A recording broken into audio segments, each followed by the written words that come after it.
જ્યાં સુધી લોકો તેની માંગ લઈ અને રોડ રસ્તા પર નહીં આવે ત્યાં સુધી સરકાર કામ નહીં કરે. જ્યાં સુધી લોકો કોઈ નેતા સાથે બબાલ નહીં કરે ત્યાં સુધી કામગીરી નહીં થાય. એમ લાગે છે કે સરકાર કાનાડા હાથ કરીને બેઠી છે. મારે આવું એટલે કહેવું પડે છે કારણ કે સોશિયલ મીડિયા ઉપર એક વિડીયો વાયરલ થયો છે અને જે માનવતાને નેવે મૂકે છે. વધુ વિગતવાર ચર્ચા કરીએ સમગ્ર વિષયની. નમસ્કાર, હું છું જ્યોતિકા પંડ્યા અને આપ જોઈ રહ્યા છો VR લાઈવ. છેલ્લા 30 વર્ષોથી ભાજપની સરકાર સત્તા ઉપર છે અને તે કામગીરી કરી રહી છે. ત્યારે અનેક વિષયો ઉપર ચર્ચા પણ થાય છે અને અમુક વિષયની કામગીરી નથી થતી તે બતાય પણ છે આપણને. ત્યારે આજે એક વિડીયો વાયરલ થયો છે જેમાં માનવતાને નેવે મૂકે તેવા દ્રશ્યો સામે આવ્યા છે. વલસાડના એક જિલ્લામાં વરસાદને કારણે કમર સુધીના પાણી ભરાઈ ચૂક્યા છે અને તેનો કોઈ જ નિકાલ નથી થતો. તે વરસાદના પાણી ભરાઈ ગયાના લીધે લોકોને એ રસ્તો બ્લોક થઈ ગયો છે અને ચાલવાની કોઈ જ જગ્યા નથી રહેતી. ત્યારે આજે તે જિલ્લાના એક ગામમાં મૃત્યુ થયેલ છે અને તે મૃત્યુને લઈ જવા માટે તેના અંતિમ સંસ્કાર કરવા માટે રસ્તા ખુલ્લા નહોતા. ત્યારે માણસો કમર સુધીના પાણીમાંથી ચાલી અને તે મૃતદેહને અંતિમ સંસ્કાર માટે લઈ જઈ રહ્યા હતા. ત્યારે હવે સવાલ એ છે કે સરકાર શું કામ કરી રહી છે? જો આવી રીતે વરસાદના પાણી ભરાઈ જતા હોય તો તેની કામગીરી કરવી, તેનો નિકાલ કરવો સરકારનો હાથ છે અને સરકારની કામગીરી છે.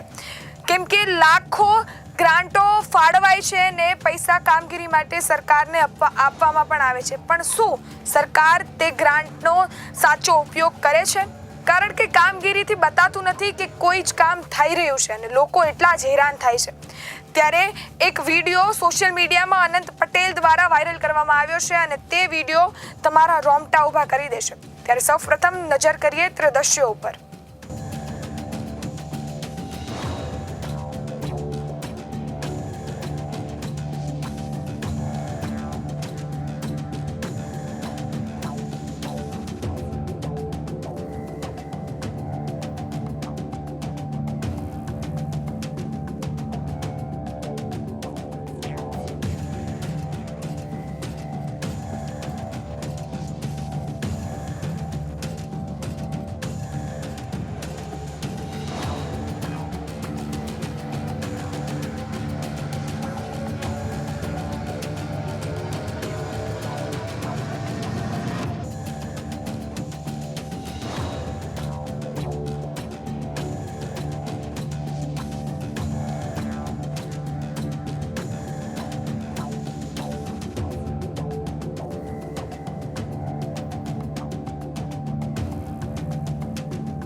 આ દ્રશ્યોથી સરકારની કામગીરી ઉપર સવાલો ઉઠી જ શકે છે.